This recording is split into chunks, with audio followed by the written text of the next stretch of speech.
MP में थमा निकाय चुनाव का शोर। दूसरे और अंतिम फेज के लिए दिग्गजों ने किया तूफानी प्रचार। 13 जुलाई को रीवा, रतलाम, देवास, कटनी और मुरैना नगर निगम में डाले जाएंगे वोट। दुर्ग में बीजेपी का मंथन। 2023 समेत राष्ट्रीय कार्यकारिणी के लिए फैसले पर की गई चर्चा। नितिन नवीन ने कहा द्रौपदी मुर्मू को सपोर्ट करे कांग्रेस विधायक। रायपुर में नर्सों ने किया सीएमएचओ दफ्तर का घेराव। जबलपुर की मेडिकल साइंस यूनिवर्सिटी में फर्जीवाड़े का खुलासा। 13 छात्रों को पैसे लेकर पास करने का आरोप। फर्जीवाड़े में कुलपति, रजिस्ट्रार और एग्जाम कंट्रोलर शामिल। एमपी में भारी बारिश से बाढ़ के हालात। ताप्ती नदी उफान पर। भोपाल में घरों में घुसा पानी। छत्तीसगढ़ के कांकेर और बालोद में भी बिगड़े हालात।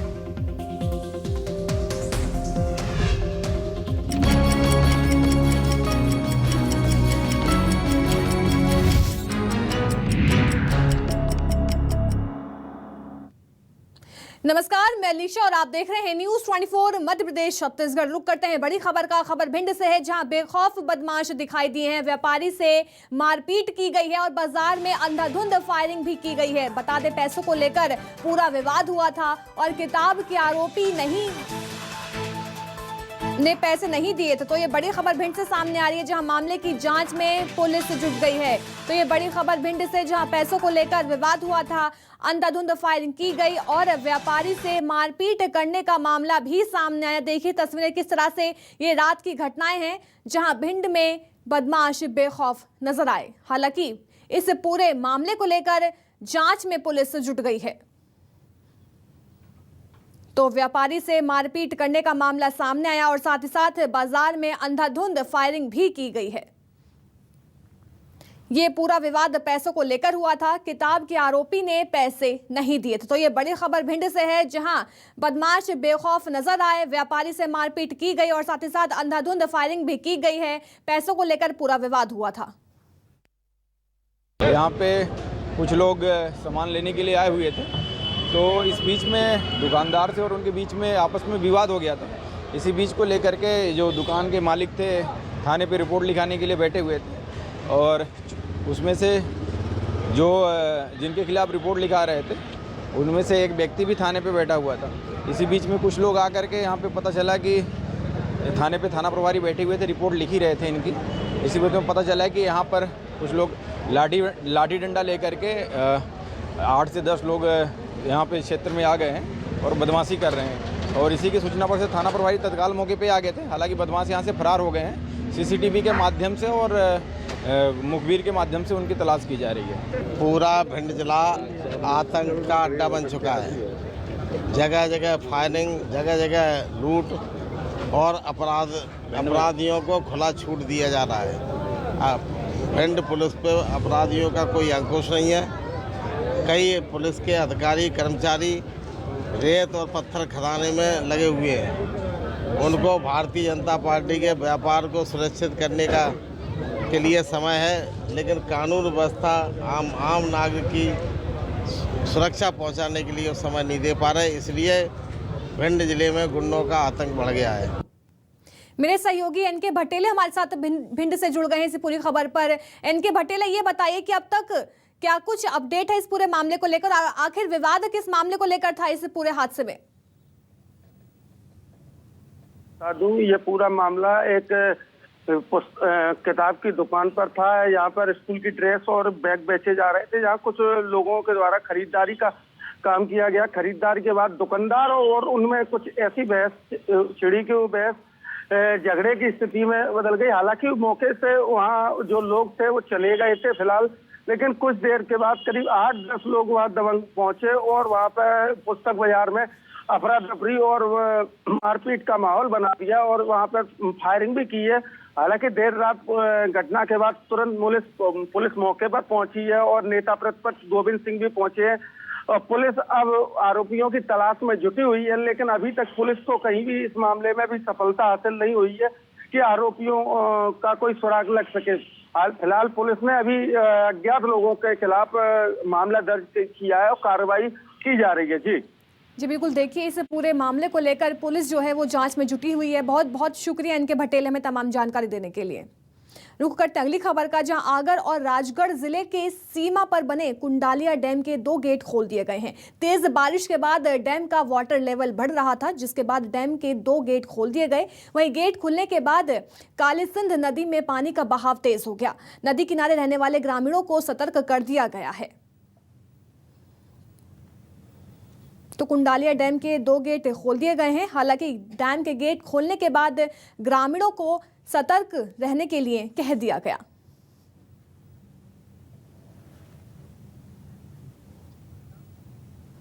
तो वहीं छिंदवाड़ा में हुई जोरदार बारिश की वजह से नाले उफान पर हैं। इसी वजह से नागपुर छिंदवाड़ा राष्ट्रीय राजमार्ग पर आवागमन 4 घंटे से भी ज्यादा समय तक बंद रहा, जिसकी वजह से रपटे की दोनों तरफ वाहनों की लंबी कतार दिखाई दी।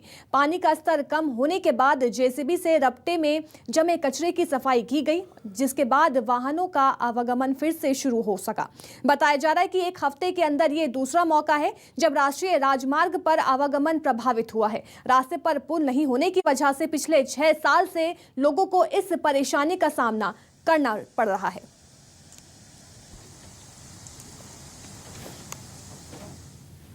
रुक करते हैं बड़ी खबर का, जहां एमपी के 5 संभाग में भारी बारिश का अलर्ट जारी कर दिया गया है। नर्मदापुरम, भोपाल और इंदौर में ऑरेंज अलर्ट जारी किया गया। 9 जिलों में सामान्य से अधिक बारिश की संभावना जताई जा रही है। रीवा, सागर और ग्वालियर में बिजली गिरने की भी संभावना जताई जा रही है। तो ये बड़ी खबर, जहां नर्मदापुरम, भोपाल और इंदौर में ऑरेंज अलर्ट जारी कर दिया गया है। साथ ही साथ ग्वालियर में बिजली गिरने की संभावना भी जताई जा रही है। लगातार बारिश की वजह से लोगों को परेशानियों का सामना करना पड़ रहा है। तो अब नर्मदापुरम, भोपाल, इंदौर में ऑरेंज अलर्ट मौसम विभाग की तरफ से जारी कर दिया गया है। और साथ ही साथ ग्वालियर की बात करें तो ग्वालियर में बिजली गिरने की संभावनाएं भी जताई गई हैं। मेरी सहयोगी भोपाल से अमृतांशी जोशी हमारे साथ जुड़ गई हैं। अमृतांशी, एमपी के कई जिलों में ऑरेंज अलर्ट अब जारी कर दिया गया है। अगर हम राजधानी भोपाल की बात करें तो इस समय वहां पे कैसा मौसम है?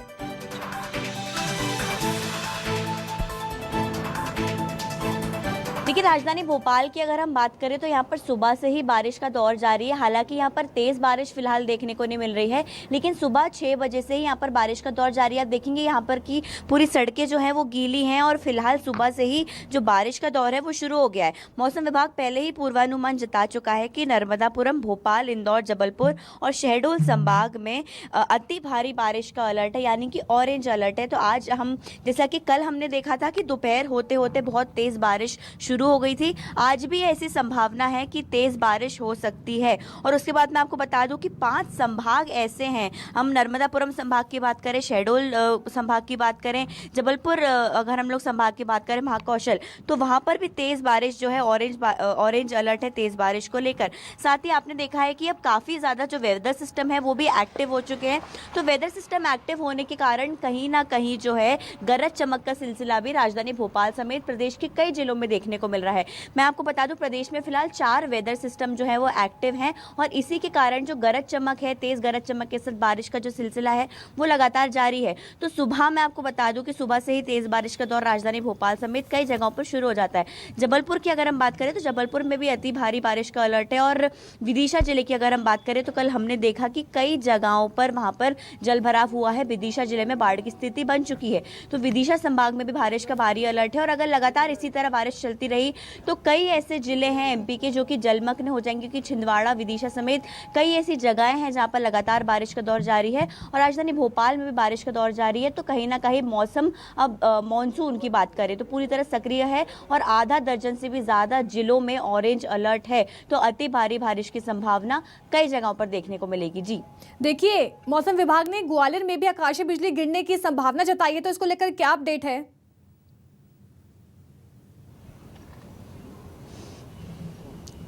देखिए, मैं आपको बता दूं कि मौसम विभाग ने ये जो है संभावना जताई है कि कई जगह गरज चमक के साथ जो है बारिश का सिलसिला जारी रहेगा।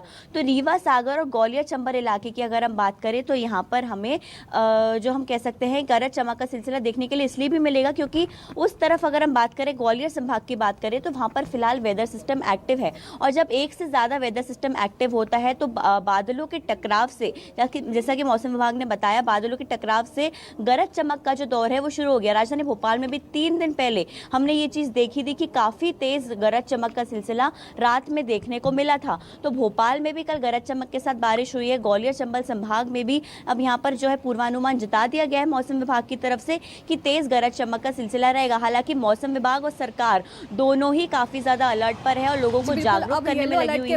ऑरेंज अलर्ट एमपी के कई जिलों में जारी कर दिया गया है। मितांशी हमारे साथ बने रहिए, आगे भी आपसे खबरों पर लगातार अपडेट हम लेते रहेंगे। अब खबर बैतूल से है, जहां लगातार बारिश की वजह से ताप्ती नदी उफान पर है। ताप्ती नदी पर बने पारसडोह डैम के 2 गेट खोल दिए गए हैं और प्रति सेकंड 117 क्यूबिक मीटर पानी छोड़ा जा रहा है। संवेदनशील इलाकों में हालांकि अलर्ट जारी कर दिया गया है। सिंचाई विभाग ने बैतूल बुरहानपुर के कंट्रोल रूम को इसको लेकर सूचना भी दे दी है। तो ये देखिए तस्वीरें, डैम के गेट खोल दिए गए हैं और आसपास के इलाकों में अलर्ट भी जारी कर दिया गया है। तो ये तस्वीरें हैं, ताप्ती नदी उफान पर लगातार दिखाई दे रही है। बैतूल बुरहानपुर के कंट्रोल रूम को भी डैम के गेट खोलने के बाद सूचना दे दी गई। ताप्ती मैया की जय।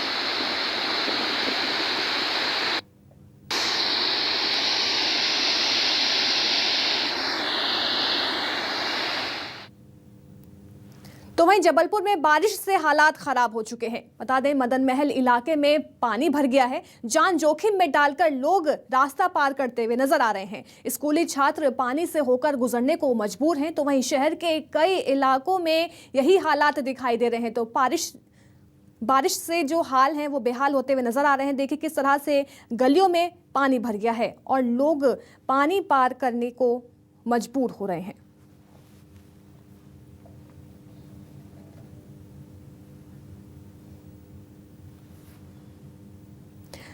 नर्मदापुरम में बीते 24 घंटे से बारिश जारी है। पिपरिया के बनखेड़ी में पुल पार करते समय एक बाइक सवार बह गया। ओल नदी पर बने पुल को पार करते समय यह हादसा हुआ है। बाइक सवार ने तैरकर अपनी जान हालांकि बचा ली। तो पुल पार करते समय जो बाइक सवार था वो बह गया। हालांकि बाइक सवार ने तैरकर अपनी जान बचा ली है। लगातार हो रही बारिश से नर्मदा नदी का जलस्तर जो है बढ़ गया है। नर्मदापुरम में बीते 24 घंटे से बारिश का दौर जारी है।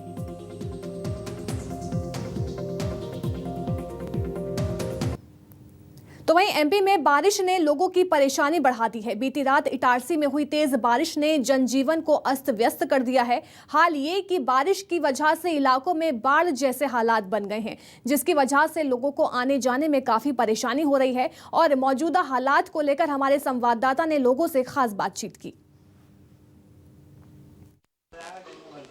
इटारसी शहर सहित आसपास के ग्रामीण अंचलों में तेज बारिश होने से जनजीवन पूरी तरह से अस्त व्यस्त हो गया है। हम इस समय पुरानी इटारसी के वो क्षेत्र में खड़े हुए हैं जो वार्ड नंबर 1 कहलाता है और डूब क्षेत्र कहलाता है। हर साल बारिश में इधर की जो सड़कें हैं वो जलमग्न हो जाती हैं और तालाब जैसी स्थिति में पहुंच जाती हैं। लोगों के घरों में घुटना घुटना भर पानी भर जाता है। आप देख सकते हैं कि मेरे पीछे ये एक घर बना हुआ है और जो वार्ड नंबर 1 की यही हालत है हर घर की। इन घरों में इस तरह से पानी भरा गया है कि लोगों का रहना भी बड़ा मुश्किल हो गया है। घर के लोग घरों के अंदर से बाहर आ गए हैं और कहीं ना कहीं पानी निकालने का रास्ता और उपाय खोज रहे हैं, लेकिन हर बारिश में यही स्थिति इन घरों की रहती है। इस एरिया में कम से कम 1000 घर बने हुए हैं जो हमेशा बारिश में तालाब में तब्दील हो जाते हैं। आप देख सकते हैं, मुझे घर के अंदर की वो फोटो दिखा रहा हूँ जहाँ पर मोटरसाइकिल खड़ी हुई है और मोटरसाइकिल के जो पहिए हैं वो पानी में डूबे हुए हैं और जे घर के 2 कमरे हैं जहाँ पर घुटना घुटना पानी भरा गया है। आप देख सकते हैं कि घर के रहने वाले जो हैं वो बाहर खड़े हुए हैं और नगर पालिका और नगर प्रशासन की टीम का इंतज़ार कर रहे हैं और साथ ही अपने घरों में जो उपयोग करने वाले अनाज और अन्य सामान को बचाने में लगे हुए हैं। मेरे साथ इस घर में रहने वाली एक महिला है, आइए हम उनसे बात करते हैं कि क्या स्थिति होती है उनकी बारिश के समय। क्या नाम है आपका? मेरा नाम श्रीमती साधना शुक्ला है। साधना जी, क्या स्थिति है अभी इस समय? भैया ऐसी पानी भरा था, वो तो हर साल की यही है। पानी गिरा, हम लोग रात भर नहीं सोए, रात भर जगते रहे कि ऐसा ना हो ज़्यादा भरा जाए। सामान सब ऊपर रखे, कहाँ तक ऊपर रखे? कबेल वाला घर है, लेंटर वाला भी नहीं, सेल्फ भी नहीं कि अपन ऊपर रख दो। पूरा सामान अगले बार भी पूरे सोफे ओपे सब खराब हो गए थे और मिलता जुलता कुछ नहीं है। खाने पीने की भी कोई व्यवस्था नहीं। और डैम के गेट खोलने के बाद बुरहानपुर में भी प्रशासन अलर्ट मोड पर है। ताप्ती नदी की निचली बस्तियों में बाढ़ का पानी भरने की वजह से प्रशासन की टीम ने यहां के लोगों के लिए शेल्टर होम बनाने की तैयारी भी कर ली है और नदी का जलस्तर बढ़ने की वजह से जिला प्रशासन की टीम ने तैराकी को भी बंद करने की बात कह दी।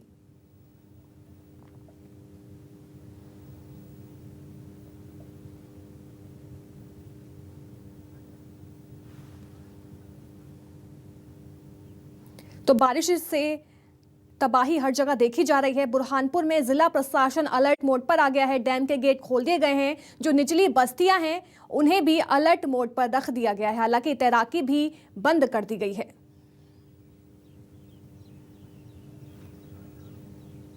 तो विदिशा में लगातार हो रही बारिश से हालात बद से बदतर हो गए हैं। बंटी नगर इलाके के अधिकतर घरों में पानी घुस गया है और घरों में पानी घुसने से लोगों को काफी परेशानी का सामना करना पड़ा। इससे परेशान होकर लोगों ने बंटी नगर चौराहे पर चक्का जाम कर दिया। लोगों का आरोप है कि इलाके में कभी भी नाले की सफाई नहीं हुई, जिसकी वजह से जलजमाव की स्थिति खड़ी हो गई है और घरों में पानी घुस गया। तो देखिए तस्वीरें किस तरह से लोगों के घरों में पानी घुस गया है। इसी आक्रोश में लोगों ने चक्का जाम कर दिया। लोगों का आरोप है कि नालों की सफाई कभी नहीं हुई है। तो वहीं रायसेन में बारिश से हालात बिगड़ गए हैं। बारना बांध के 6 गेट खोल दिए गए हैं। बारना पुल पर पानी भर गया है, जिसकी वजह से 6 गेट खोल दिए गए हैं। ये बड़ी खबर आपको बता रहे हैं, जहां बारना बांध के 6 गेट खोल दिए गए हैं। बारिश से हालात बेकाबू हो रहे हैं, जिसके चलते डैम के गेट भी लगातार खोले जा रहे हैं और निचली बस्तियों को भी अलर्ट मोड पर रखा जा रहा है। करते हैं बड़ी खबर का। खबर भोपाल से है, जहां निकाय चुनाव के लिए प्रचार प्रसार थम गया है। कल दूसरे और आखिरी फेज का मतदान है। कटनी, रतलाम, रीवा, देवास और मुरैना में वोटिंग है। तो वहीं मतदान के लिए 6,829 केंद्र बनाए गए हैं। 49 लाख मतदाता वोट डालेंगे। तो कल दूसरे और आखिरी फेज का मतदान है, जिसके चलते तैयारियां पूरी कर ली गई हैं और कल 5 बजे इसका प्रचार प्रसार थम गया था। कटनी, रतलाम, रीवा में कल वोट डाले जाएंगे और मतदान के लिए 6,829 केंद्र बनाए गए हैं और बता दें 49 लाख मतदाता वोट डालेंगे। मेरी सहयोगी भोपाल से मितांशी जोशी हमारे साथ जुड़ गई हैं। मितांशी, कल अंतिम फेज का मतदान है निकाय चुनाव का, तो क्या कुछ तैयारियां कर ली गई हैं कल को लेकर?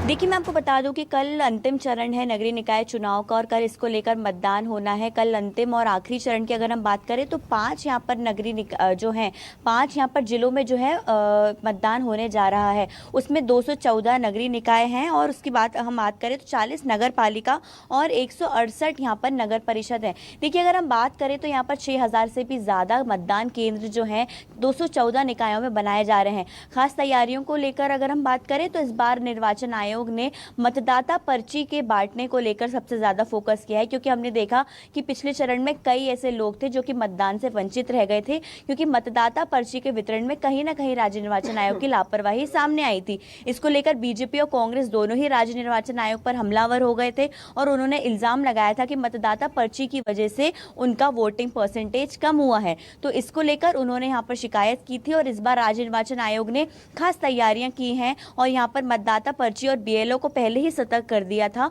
और कल अब नगरीय निकाय चुनाव का अंतिम चरण है। एक और बात अगर हम यहाँ बात करें तो सुरक्षा व्यवस्था को लेकर भी कुछ परेशानियां पिछले नगरीय निकाय चुनाव के पहले चरण में सामने आई थी, जिसको लेकर भी इस बार राज्य निर्वाचन आयोग अलर्ट पर है और पुलिस कंट्रोल रूम सभी जिलों में बनाए गए हैं। मैं आपको बता दूं कि 39 लाख से भी ज्यादा लोग इस बार अपने मताधिकार का यहाँ पर प्रयोग करने वाले हैं और कल अंतिम चरण में 5 जिले शामिल होने वाले हैं, जिसमें देवास, कटनी, सीहोर और अन्य जो जिले हैं वो इसमें शामिल होने वाले हैं। तो कई लोग यहाँ पर हम लोग करीब 50 लाख लोग कल अपने मताधिकार का प्रयोग करेंगे। 6,000 से ज़्यादा केंद्र यहाँ पर बनाए गए हैं। और दूसरी ओर अगर हम बात करें तो राज्य निर्वाचन आयोग ने ये स्पष्ट भी कर दिया है कि मतदाता पर्ची का वितरण इस बार काफ़ी ज़्यादा ठीक ढंग से किया गया है और कोई भी जो मतदाता है वो वोट देने से वंचित नहीं रहेगा।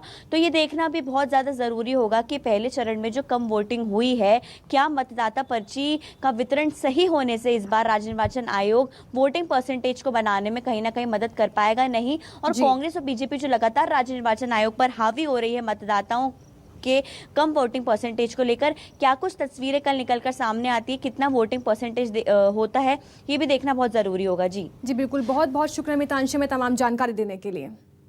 रुक करते अगली खबर का। नीमच में चुनाव में हार के बाद वोटरों से रुपए वसूली करने का अनोखा मामला सामने आया है। वायरल हो रहे वीडियो में कुछ लोग ग्रामीणों के घर घर दस्तक देकर उनसे रुपयों की वसूली करते दिखाई दे रहे हैं। कुछ लोगों के साथ मारपीट की गई तो कुछ लोगों को धमकाकर वसूली की गई है। वहीं वीडियो वायरल होने के बाद हारे हुए सरपंच पद प्रत्याशी के खिलाफ पुलिस ने मामला दर्ज कर इसकी तलाश शुरू कर दी है। दरअसल ये वीडियो नीमच जिले के मनासा जनपद के अंतर्गत ग्राम पंचायत देवरान से सरपंच पद के प्रत्याशी राजू दाइमा का बताया जा रहा है कि चश्मा चुनाव चिन्ह पर चुनाव लड़ने वाले दाइमा ने पहले पैसे बांटकर मतदाताओं को प्रलोभन दिया, लेकिन जब चुनाव में किसी दूसरे प्रत्याशी की जीत हो गई तो राजू और उसके समर्थक बौखला गए। देखिए, एक जो थाना रामपुरा क्षेत्र में ग्राम देवरान जो ग्राम पंचायत क्षेत्र है, उसके वहाँ पर इस तरह की घटना सामने आई है, जिसमें मारपीट के बाद इस बात की भी एक वीडियो वायरल हुआ है। तो प्रथम दृष्टया मारपीट की गई है, उस पर से प्रकरण पंजीबद्ध किया गया और उस जो वीडियो वायरल हो रहा है उसकी अलग से जाँच की जाकर उसमें आवश्यक वैधानिक कार्रवाई की जाए। छिंदवाड़ा में नदी पार करके कोविड वैक्सीनेशन के लिए जाती स्वास्थ्य विभाग की टीम की तस्वीरें भारत सरकार के स्वास्थ्य मंत्री मनसुख मंडाविया ने शेयर की हैं। एमपी के छिंदवाड़ा में स्वास्थ्य विभाग की टीम कोविड वैक्सीनेशन के लिए नदी पार करके वैक्सीन लगाने के लिए जा रही है और इन तस्वीरों को शेयर करते हुए स्वास्थ्य मंत्री ने लिखा कि बाधाएं न रोक पाए, मिलकर ली है ये शपथ, सबको सुरक्षित करने को हर घर दस्तक। तो देखिए किस तरह से केंद्रीय स्वास्थ्य मंत्री ने बधाई दी है। तो देखिए उन्होंने कहा कि बाधाएं ना रोक पाए, मिलकर ली है ये शपथ। और आगे कहा कि सबको सुरक्षित करने को हर घर दस्तक। तो मनसुख मांडविया ने ट्वीट कर एमपी की जो वैक्सीनेशन टीम थी उसकी सराहना की है।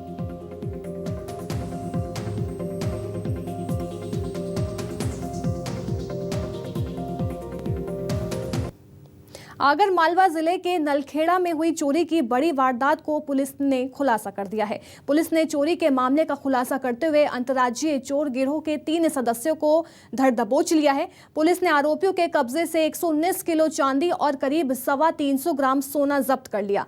एसपी राकेश कुमार के मुताबिक नलखेड़ा के चांदी सोना व्यापारी चेतन सोनी की दुकान में 3 और 4 जून की मध्य रात्रि को अज्ञात चोरों ने खिड़की तोड़कर करीब 1450 ग्राम सोने और 119 किलोग्राम चांदी के जेवरात एवं नकदी की चोरी की थी, जिसके बाद पुलिस ने एक टीम बनाकर करीब 1.25 महीने बाद आरोपियों को धर दबोच लिया है। पूरे घटनाक्रम में राजस्थान का जो एरिया था उसमें जिला झालावाड़, जिला टोंक, जिला आपका कोटा और भीलवाड़ा, इनके सभी पुलिस अधीक्षक के द्वारा काफ़ी सहयोग किया गया, क्योंकि ये गैंग चूंकि ऑपरेट राजस्थान में ही के रहने वाले हैं और इनके एक विशेष सहयोग के द्वारा हम लोगों ने पूरे मुलजिमों को पकड़ा और माल बरामद किया।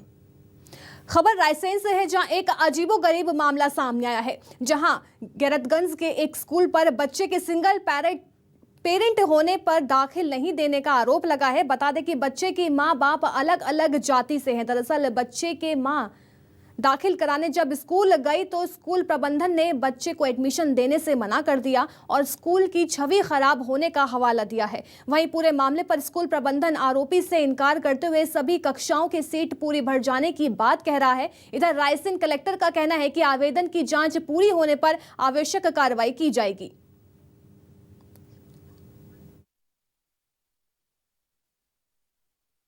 उनके पास डॉक्यूमेंट्स इनकम्प्लीट थे, क्लास 2 में एडमिशन चाह रही थी वो, उनके पास टीसी मार्कशीट नहीं थे, इस वजह से उनको एडमिशन देने के लिए मना किया गया है। नहीं सर, ऐसा नहीं है। हमारे पास ऐसे और भी एग्जांपल थे जो सिंगल मदर्स वाले पेरेंट्स भी बच्चे जो हैं हमारे पास, इस टाइप के बच्चे हमारे पास, हर समाज जाति से बच्चे हमारे स्कूल में शिक्षा ले रहे हैं। इस तरीके का जो आरोप है ये बिल्कुल गलत है।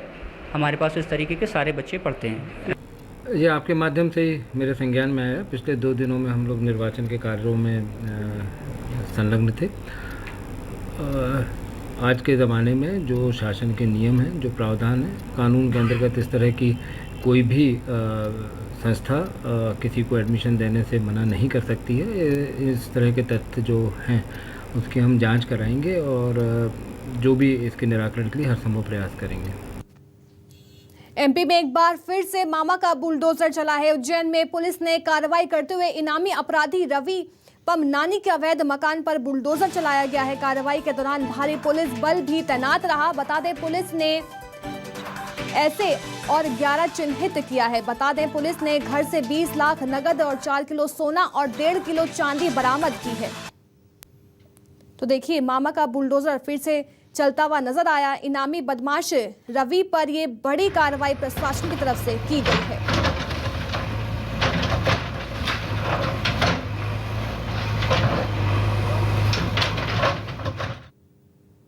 नागदा उन्हेल इंगोरिया मार्ग पर चलती कार में आग लग गई। कार सवारों ने कार से कूदकर हालांकि अपनी जान बचा ली है। सूचना के बाद मौके पर पुलिस पहुंच गई। तो ये बड़ी खबर, जहां इंगोरिया मार्ग पर चलती कार में भीषण आग लग गई। हालांकि जितने भी उसमें कार सवार थे उन्होंने कूदकर अपनी जान बचा ली और सूचना के बाद मौके पर पुलिस बल पहुंचा। देखिए तस्वीरें किस तरह से कार में भीषण आग लगी है और कार जो है जलकर पूरी तरह खाक हो गई।